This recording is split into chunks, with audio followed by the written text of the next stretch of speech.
الحمد لله رب العالمين،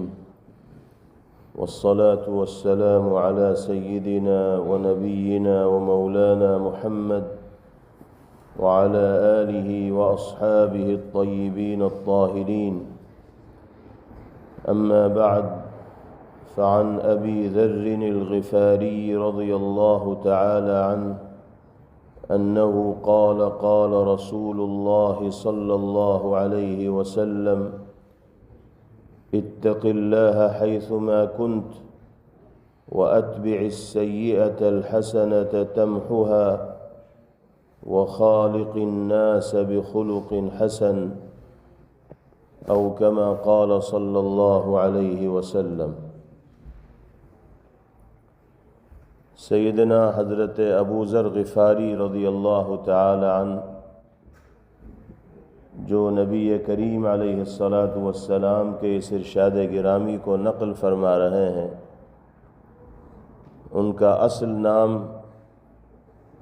جندب ابن جنادہ ہے اور مشہور ہو گئے اپنی کنیت ابو ذر سے. اتنی شہرت ہوئی کہ اصل نام سے لوگ ناواقف ہو گئے اور اصل نام کے اعتبار سے حضرت غیر معروف اور غیر مشہور ہو گئے. ابتدائی زمانے میں اسلام قبول کرنے والوں میں حضرت کا نام نامی اور اسم گرامی آتا ہے. 5ویں نمبر پر آپ نے نبی کریم علیہ السلام کے دست حق پرست پر ایمان کی بیعت فرمائی. پھر حضور پاک علیہ السلام کی ہدایت پر اپنے علاقے میں رہے اور دینی تقاضوں کو پورا کرتے رہے. پھر جب نبی کریم علیہ السلام نے مدینہ منورہ کی جانب ہجرت فرمائی تو حضرت ابو ذر غفاری رضی اللہ تعالی عنہ بھی اپنے وطن کو اور عزیز و اقارب کو چھوڑ کر پیغمبر علیہ السلام کی ہدایت پر مدینہ منورہ کی جانب رخت سفر باندھنے والوں میں شامل ہوئے اور ہجرت فرمائی. عبادت کے ذوق، تقوی و طہارت، زہد اور دنیا سے بے رغبت ہو کر زندگی گزارنے میں حضرت ابو ذر غفاری رضی اللہ تعالی عنہ ضرب المثل تھے. یعنی ان کی مثال دی جاتی تھی زاہد فی الدنیا ہونے کی حیثیت سے. وہی نبی کریم علیہ السلام کے اس ارشاد گرامی کو نقل فرما رہے ہیں. اللہ نے اپنے حبیب صلی اللہ تعالی علیہ وسلم کو جو کمالات عطا فرمائے تھے، ان میں سے ایک کمال اور ایک خصوصیت یہ تھی کہ آپ مختصر سے جملوں میں بہت جامع ارشادات عالیہ امت کے سامنے پیش فرما دیا کرتے تھے. الفاظ مختصر ہوتے تھے لیکن پوری زندگی کا خلاصہ اور نچوڑ ان مختصر سے الفاظ میں پیغامات و ہدایت کے اعتبار سے نبی کریم علیہ السلام پیش فرما دیا کرتے. یہ جو حدیث حضرت ابو ذر غفاری رضی اللہ تعالی عنہ بیان فرما رہے ہیں، یہ بھی ان جامع ترین احادیث میں سے ہے کہ جس کو پورے دین کا خلاصہ اور نچوڑ کہا جا سکتا ہے. 3 باتیں چھوٹے چھوٹے 3 جملوں میں نبی کریم علیہ السلام نے ارشاد فرمائی، اور ان میں سے ہر بات اتنی بامعنی ہے اور ایسی نصیحت آمیز ہے کہ اگر انسان ان پر عمل کرنے والا بن جائے تو اس کی دنیا بھی آباد و شاداب ہو، یہاں کی عزت و سرفرازی بھی اس کا مقدر بنے، اور وہاں کی سرخروئی اور نجات بھی اللہ کی جانب سے اس کے حصے میں آئے. پہلے نمبر پر آپ نے ارشاد فرمایا: اتق اللہ حیثما کنت. جہاں رہو اللہ کے خوف و خشیت سے اپنے دل کو آباد رکھو،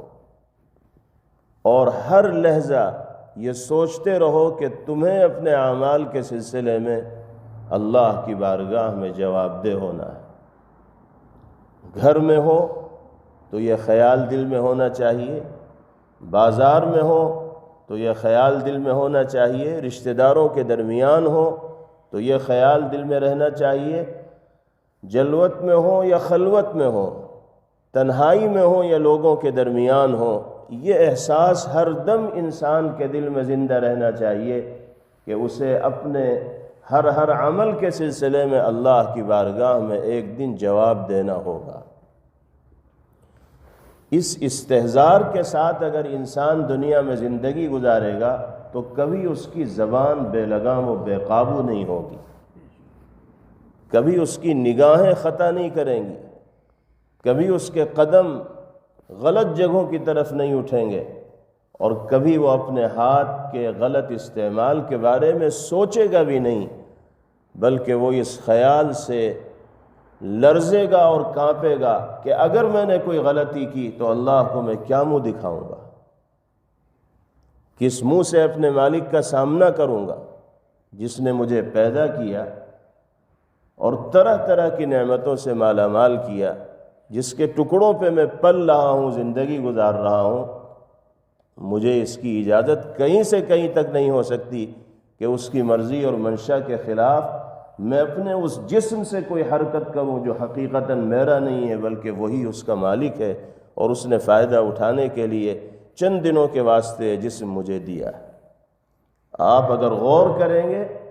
تو اس نتیجے پر پہنچیں گے کہ اس مختصر سے جملے میں اللہ کے حبیب صلی اللہ علیہ وسلم نے دینی اعتبار سے جملہ ذمہ داریوں کی انجام دہی کی تلقین فرما دی۔ انسان کے دل میں اگر خوف خدا ہوگا اور خشیت الہی ہوگی اور اللہ کی بارگاہ میں جواب دہی کا احساس ہوگا تو وہ اللہ کے حقوق کی ادائیگی کا بھی اہتمام کرے گا اور اللہ کے بندوں کے حقوق کی بھی ادائیگی کا اہتمام کرے گا۔ اور دین نام ہے اللہ اور اس کے بندوں کے حقوق کی ادائیگی کا۔ اگر ان دونوں حقوق کو کما حقہ ادا کرنے کی کوشش کی جائے گی تو 100% صراط مستقیم پر، شریعت و سنت کے تقاضے پر اور راہ حق پر جمنا انسان کے لیے سہل و آسان ہو جائے گا۔ اللہ تعالی ہم سب کو خوف الہی اور خشیت خداوندی کے اسی جذبے سے سرشار فرمائے۔ اللہ کے حبیب صلی اللہ تعالی علیہ وسلم جو معصوم عن الخطا بنا کر اس دنیا میں بھیجے گئے، آپ کی ذات سے کسی طرح کی نافرمانی اور گناہ کا صدور ممکن نہیں، ہر طرح کے کمالات سے اللہ نے آپ کو مالا مال فرمایا، اس کے باوجود بھی پیغمبر علیہ السلام کے سینے میں دھڑکنے والا دل اللہ کے خوف سے لرزہ براندام رہا کرتا تھا، اور آپ کو بھی بارگاہ الہی میں جواب دہی کا احساس ہر دم ستاتا رہتا تھا۔ یہی وجہ ہے کہ صحابہ کرام رضوان اللہ تعالی علیہم اجمعین ارشاد فرماتے ہیں کان رسول اللہ صلی اللہ علیہ وسلم یستغفر فی المجلس الواحد 100 مرہ، ایک بیٹھک میں 100 مرتبہ استغفار جناب رسول اللہ صلی اللہ تعالی علیہ وسلم کی پاک زبان سے ادا ہو رہا ہے، حالانکہ آپ کی ذات سے نافرمانی کا تصور نہیں کیا جا سکتا، پھر بھی اللہ سے عفو درگزر اور معافی کے طالب استغفار کی اور اللہ سے معافی طلب کرنے کی ایسی عادت ہے پیغمبر علیہ السلام کی کہ جب قضاء حاجت یعنی بشری ضرورت سے فارغ ہو کر باہر تشریف لاتے تو آپ کی زبان پر ایک چھوٹا سا جملہ ہوتا غفرانک، جس کا ترجمہ ہے اللہ مجھے معاف فرما دیجیے۔ حضرات محدثین نے اس پر کلام کیا ہے، گفتگو کی ہے کہ یہ اللہ سے معافی مانگنے کا کون سا وقت ہے؟ انسان معافی عام طور پر اس وقت مانگتا ہے جب اس سے کسی طرح کی کوتاہی کا صدور ہو، کسی بدعملی کا وہ ارتکاب کرے، کوئی خلاف شریعت کام ہو، تو پھر وہ اللہ سے معافی کا طالب بنتا ہے۔ یہاں تو ایک انسانی ضرورت آپ پوری فرما رہے ہیں، اس سے فارغ ہونے کے بعد معافی کا سوال کرنے کا کیا مطلب؟ تو حضرات محدثین نے اس کی وجہ بیان فرمائی کہ دراصل نبی کریم علیہ السلام کی عادت شریفہ ہم وقت اللہ کی یاد میں مستغرق و محو رہنے کی تھی، جیسا کہ حضرت عائشہ رضی اللہ عنہا فرماتی ہیں کان یذکر اللہ علی کل احیانہ، ہر دم آپ اللہ کو یاد رکھا کرتے تھے، اور اللہ کو یاد رکھنے کا مطلب یہی نہیں کہ ہر وقت سبحان اللہ یا الحمدللہ کی تسبیح پڑھ رہے ہیں۔ اللہ کو یاد کرنے کا مطلب یہ ہے کہ ایک لمحے کے لیے بھی اللہ کی ذات کے تصور سے آپ خالی نہیں ہوتے تھے، یعنی ہر عمل کے سلسلے میں آپ کو یہ احساس رہتا تھا کہ اللہ کے سامنے جواب دہ ہونا۔ آپ کی زبان اللہ کے ذکر سے سرشار رہا کرتی تھی۔ جب آپ قضاء حاجت کے لیے جاتے تو اس موقع پر زبان ساکت ہو جاتی، خاموش ہو جاتی، کیونکہ وہ ایسا مقام ہے کہ جہاں اللہ کا نام لینا بے ادبی ہے۔ آپ چند منٹ میں ضرورت سے فارغ ہو کر باہر تشریف لاتے تو اللہ سے معافی اس لیے طلب کرتے کہ الہ العالمین یہ چند منٹ میری زبان جو آپ کے ذکر سے خاموش رہی ہے اس پر میرا مواخذہ نہ فرمائیے گا، مجھے معاف فرما دیجیے۔ یہ جذبہ ہے نبی کریم علیہ السلام۔ اور ایک طرف ہم جیسے گنہگار ہیں جو سر سے لے کر پیر تک گناہوں میں غرق ہیں، معاصی میں ڈوبے ہوئے ہیں، اور پوری ڈھٹائی کے ساتھ اللہ کی نافرمانی کرتے ہیں، فرائض و واجبات کو چھوڑتے ہیں اور حرام چیزوں کے اندر مبتلا ہوتے ہیں، مہینوں گزر جاتے ہیں اور صدق نیت کے ساتھ مالک کے در پر معافی طلب کرنے کی توفیق نہیں ہوتی، استغفار کی توفیق نہیں ہوتی، توبہ کی توفیق نہیں ہوتی، اور وہاں نبی کریم علیہ السلام ایک مجلس میں 100 مرتبہ استغفار فرما رہے ہیں۔ یہی مطلب ہے اتقوا اللہ فی السر والعلانیہ، جلوت میں ہو یا خلوت میں، تنہائی میں ہو یا مجمع میں، اللہ کے خوف اور باری تعالیٰ کی خشیت سے اپنے دل کو آباد رکھو۔ یہی سبق اللہ نے اپنے بندوں کو دیا، اور زندگی گزارنے کا یہی طریقہ اللہ کے حبیب صلی اللہ علیہ وسلم نے اپنے صحابہ کو سکھایا، اور ان کے ذریعے سے قیامت تک آنے والے انسانوں کو سکھایا۔ حضرت ابوبکر صدیق رضی اللہ تعالیٰ عنہ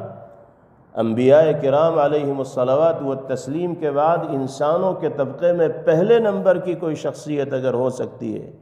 تو وہ صدیق اکبر رضی اللہ عنہ کی، جن کے بارے میں آقا نے فرمایا کہ لو کنت متخذا خلیلا غیر ربی لاتخذت ابا بکر، اپنے رب کے سوا کسی کو اگر جگری دوست بناتا تو ابو بکر کے علاوہ کوئی اور اس منصب پر فائز ہونے کا اہل نہیں، جن کے بارے میں آپ فرماتے تھے کہ انسانوں میں سے جس نے مجھ پر جتنے احسانات کیے ہیں میں سب کا بدلہ چکا ہوں۔ ابو بکر ہی کی شخصیت ایسی شخصیت ہے کہ ان کے احسانات کا بدلہ مجھ سے نہیں چکایا جا سکا۔ یہ مقام ہے حضرت ابو بکر رضی اللہ عنہ کا، آپ اندازہ لگائیے ان کی جلالت شان اور رفعت مقام کا۔ اس کے باوجود خوف خدا اور خشیت الہی کے اس جذبے سے سرشار ہے جو ہم جیسے گنہگاروں کے لیے عبرت ہے۔ اللہ کی بارگاہ میں جواب دہی کے احساس سے بے چین ہو جاتے ہیں۔ بارہا یہ فرمایا کرتے تھے کاش کہ میں سوکھی ہوئی گھاس کا ایک تنکا ہوتا اور لوگ مجھے اپنی انگلیوں کے پورووں کے درمیان لے کر مسل دیتے اور مجھے اللہ کی بارگاہ میں جواب دہی کے مرحلے سے نہ گزرنا پڑتا۔ یہ احساس ہے صدیق اکبر رضی اللہ عنہ کا، اسی کا نام ہے خوف خدا اور خشیت الہی۔ آپ تمام کے تمام صحابہ کرام رضوان اللہ تعالی علیہم اجمعین کو اسی کیفیت سے مالا مال پائیں گے جو پیغمبر علیہ السلام کی درسگاہ سے تربیت حاصل کرنے والے۔ یہ پہلی ہدایت ہے اللہ کے حبیب صلی اللہ علیہ وسلم کی، اور اتنی جامع ہے کہ پورے دین کا خلاصہ اور نچوڑ اسی ایک ہدایت کے اندر آ گیا۔ اسی کو جوامع الکلم کہا جاتا ہے۔ جلوت میں بھی اللہ سے ڈرا جائے، خلوت و تنہائی میں بھی اللہ سے ڈرا جائے۔ ہماری کمزوری یہ ہے کہ 10 لوگوں کے بیچ میں ہوتے ہیں تو شرم آ جاتی ہے گناہ کرتے ہوئے، گالی دیتے ہوئے 10 مرتبہ سوچتے ہیں کہ لوگ کیا کہیں گے، کہ اسلامی لباس پہن کے بدزبانی کر رہا ہے، داڑھی رکھ کے جھوٹ بول رہا ہے، ٹوپی اوڑھ کے بے ایمانی کر رہا ہے۔ لیکن ہم ہی جب تنہائی میں ہوتے ہیں اور ہمیں یہ احساس ہوتا ہے کہ کوئی انسانی نگاہ ہمارا پیچھا نہیں کر رہی، تو جو جی میں آتا ہے وہ کرتے ہیں۔ اللہ کے غضب و غصے کو دعوت دینے والے اعمال میں مبتلا ہوتے ہیں، اور جب سے ملٹی میڈیا موبائل کا استعمال عام ہوا ہے اور نوجوانوں کے دلوں کی دھڑکن یہ موبائل بنا ہے، اس وقت سے تنہائی کے گناہوں کا گراف اتنا بڑھ گیا ہے کہ شاید دنیا کی تاریخ میں اس سے پہلے کبھی تنہائی میں اتنے گناہ نہ ہوتے۔ جتنی آسانیاں اس موبائل کے غلط استعمال کی وجہ سے تنہائی کے گناہوں کو انجام دینے کی پیدا کر دی گئی ہیں شیطان کے ذریعے۔ اللہ تعالی ہم سب کو پاک، صاف، شفاف زندگی گزارنے کی توفیق نصیب فرمائیں۔ ہماری جلوت و خلوت کو اللہ اپنی مرضی اور منشا کے مطابق بنائیں۔ حضرت عمر ابن عبدالعزیز رحمہ اللہ فرمایا کرتے تھے کہ تقوی دن میں روزہ رکھنے یا راتوں میں عبادت کرنے کا نام نہیں ہے، اصل تقوی یہ ہے کہ انسان گناہوں سے اپنے آپ کو بچائے۔ ہفتے میں 3 دن روزے سے ہیں، روزانہ کئی گھنٹے رات میں عبادت کر رہے ہیں، لیکن بدنگاہی سے نہیں بچتے، بدزبانی سے نہیں بچتے، بے ایمانی سے نہیں بچتے، خیانت کا ارتکاب کرتے ہیں، رشتہ داروں کے حقوق ادا نہیں کرتے، بیوی کے ساتھ اچھا سلوک نہیں کرتے، بچوں کی تعلیم و تربیت کا نظم نہیں کرتے، یہ سارے کے سارے گناہ ہیں۔ ان گناہوں کے ارتکاب کی وجہ سے محض نمازوں کی پابندی سے اور روزوں کے اہتمام سے انسان متقی نہیں کہلائے گا۔ تقوی کے لیے ضروری ہے کہ گناہوں سے بچ کر زندگی گزاری جائے۔ نبی کریم علیہ السلام نے ایک موقع پر یہی حقیقت دوسرے الفاظ میں ارشاد فرمائی تھی، اتق المحارم تکن اعبد الناس۔ گناہوں سے بچ کر زندگی گزارو، دنیا میں تم سے بڑا عابد و زاہد کوئی نہیں کہلائے گا۔ اصل زہد و عبادت یہی ہے کہ انسان گناہوں سے اپنا ناطہ توڑے اور حسنات سے، نیکیوں سے، طاعات سے اپنا رشتہ جوڑنے میں کامیاب ہو جائے۔ دوسری چیز نبی کریم علیہ السلام نے ارشاد فرمائی، وَأَتْبِعِ السَّيِّئَةَ الْحَسَنَةَ تَمْحُهَا۔ اگر کبھی کوئی گناہ سرزد ہو جائے تو اس پر اصرار کرنے والے مت بنو، بلکہ فوراً نیکیوں کو انجام دینے کی فکر کرو۔ اللہ ان نیکیوں کو انجام دینے کی وجہ سے گناہوں کے دھبے کو تمہارے دل سے دھو دیں گے۔ گناہوں کے داغ جو سفید لباس پر پڑے ہوں گے، جسم پر پڑے ہوں گے، دل کی تختی پر پڑے ہوں گے، اللہ نیکیوں کو انجام دینے کی وجہ سے ان داغوں کو صاف کر دیں گے۔ ہر انسان خطا کار و قصوروار ہے۔ کوئی شخص یہ دعویٰ نہیں کر سکتا کہ میں دودھ کا دھلا ہوا ہوں اور مجھ سے کبھی کوئی غلطی نہیں ہوئی۔ انسان سے غلطی ہوتی ہے اور ہوگی۔ کمال انسان کا اور مسلمان کا یہ ہے کہ وہ غلطی کے اوپر جمنے والا، گناہ پر گناہ کرنے والا اور بدعملی پر اصرار کرنے والا نہ ہو۔ اگر بشری تقاضے کی وجہ سے کبھی اس سے کوئی جرم سرزد ہو جائے، کوئی خطا صادر ہو جائے، اللہ کو ناراض کرنے والے کسی عمل کا وہ مرتکب ہو جائے، تو فوراً متنبہ ہو، اپنی حرکت پر نادم و شرمندہ ہو اور اللہ سے طالب معافی بنے۔ فرمایا پیغمبر علیہ السلام نے، کلکم خطاؤون وخیر الخطائین التوابون۔ تم سب غلطی کرنے والے ہو اور تم میں بہترین غلطی کرنے والا وہ ہے جو غلطی پر جمتا نہیں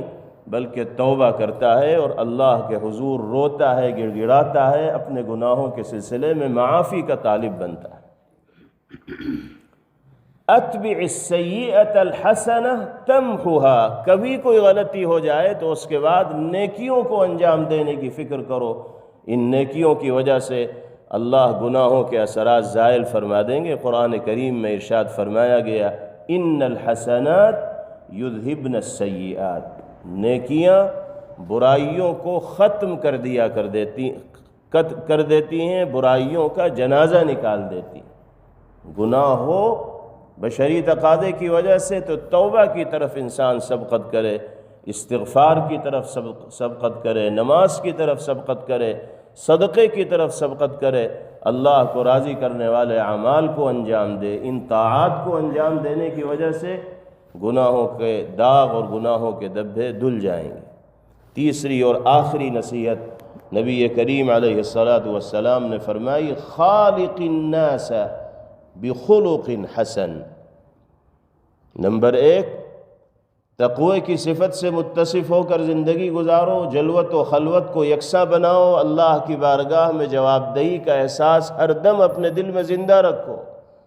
نمبر 2، گناہ ہو جائیں تو فوراً توبہ کی طرف جاؤ اور نیکیوں کو انجام دو تاکہ گناہوں کے اثرات ختم ہو جائیں۔ نمبر 3، لوگوں کے ساتھ حسن سلوک کرنے والے، بہترین معاملہ کرنے والے، اچھا برتاؤ کرنے والے بنو۔ میزان عدل میں جب انسان کے اعمال تولے جائیں گے تو جناب رسول اللہ صلی اللہ علیہ وسلم نے ارشاد فرمایا سب سے وزنی عمل جو انسان کے نام اعمال میں ہوگا وہ بلند اخلاق ہوں گے، اعلیٰ کردار ہوگا، لوگوں کے ساتھ اچھا سلوک اور برتاؤ ہوگا۔ ایک انسان اگر اپنے وجود کو نافع بنانا چاہتا ہے تو اسے اپنے رویے کو، اپنے سلوک کو، اپنے برتاؤ کو لوگوں کے ساتھ اچھا کرنا ہوگا۔ ماں باپ کے حقوق کی ادائیگی کا اہتمام، بیوی بچوں کے حقوق کی ادائیگی کا اہتمام، رشتہ داروں اور پڑوسیوں کے حقوق کی ادائیگی کا اہتمام، اور سب کے ساتھ محبت و ہمدردی اور مودت کا معاملہ کرنا، یہ مسلمان کی شان ہونی چاہیے۔ اور یہی پہچان پیغمبر علیہ السلام نے ایمان والوں کی بیان فرمائی، المؤمن من امنہ الناس علی دمائہم و اموالہم، مومن کہے جانے کے لائق وہی ہے کہ جس کی ذات سے دوسرے انسان کی جان بھی مامون و محفوظ رہے اور مال بھی مامون و محفوظ رہے۔ ہم سے نہ کسی کو جانی خطرہ درپیش ہونا چاہیے، نہ مالی خطرہ درپیش ہونا چاہیے۔ اگر ہم نے اپنا کردار ایسا بنا رکھا ہے کہ لوگ ہماری وجہ سے اپنی جان و مال کو خطرے میں دیکھ رہے ہیں تو ہم سچے مومن و مسلمان کہے جانے کے لائق نہیں۔ خالق الناس بخلق حسن، نبی کریم علیہ السلام اخلاق فاضلہ اور اخلاق کریمانہ کے حامل بن کر دنیا میں رہے، اور آپ نے اس میدان میں بھی ایسے نقوش چھوڑے ہیں، ایسی چھاپ چھوڑی ہے کہ قیامت تک آنے والے انسانوں کے لیے اس حوالے سے بھی پیغمبر علیہ السلام کی زندگی مشعل راہ اور نمونہ عمل ہے۔ پوری کتاب اللہ کے حبیب صلی اللہ علیہ وسلم کے اخلاق کریمانہ پر مرتب کی جا سکتی ہے، اور گھنٹوں اس موضوع پر گفتگو کی جا سکتی ہے کہ آپ نے اپنوں ہی کے ساتھ نہیں، غیروں کے ساتھ کیسے سلوک و برتاؤ کا معاملہ فرمایا۔ دنیا یوں ہی آپ کے قدموں میں نہیں آ گئی، بلکہ آپ نے اپنے کریمانہ اخلاق کی بدولت لوگوں کو مجبور کیا اس بات پر کہ وہ اپنا سر آپ کے قدموں میں ڈالنے کے لیے تیار ہوئے۔ جو آپ کی جان کے دشمن بن کے آتے تھے وہ بھی آپ کی محبت کے اسیر بن کے جاتے تھے، کیونکہ آپ کا سلوک و برتاؤ اور انداز گفتگو لوگوں کے ساتھ ایسا ہوتا تھا کہ متاثر ہوئے بغیر لوگ نہیں رہتے تھے۔ اللہ ہمیں بھی اس کی کوئی جھلک نصیب فرمائے۔ اور یہ 3 بنیادی ہدایات جو پیغمبر علیہ السلام کی زبان مبارک سے ادا ہوئیں اور جن کو امت تک منتقل کرنے کا کام سیدنا حضرت ابو ذر غفاری رضی اللہ عنہ نے فرمایا، اللہ ہم سب کو ان ہدایات پر عمل کرتے ہوئے زندگی گزارنے کی توفیق نصیب فرمائے۔ وآخر دعوانا ان الحمد للہ رب العالمین۔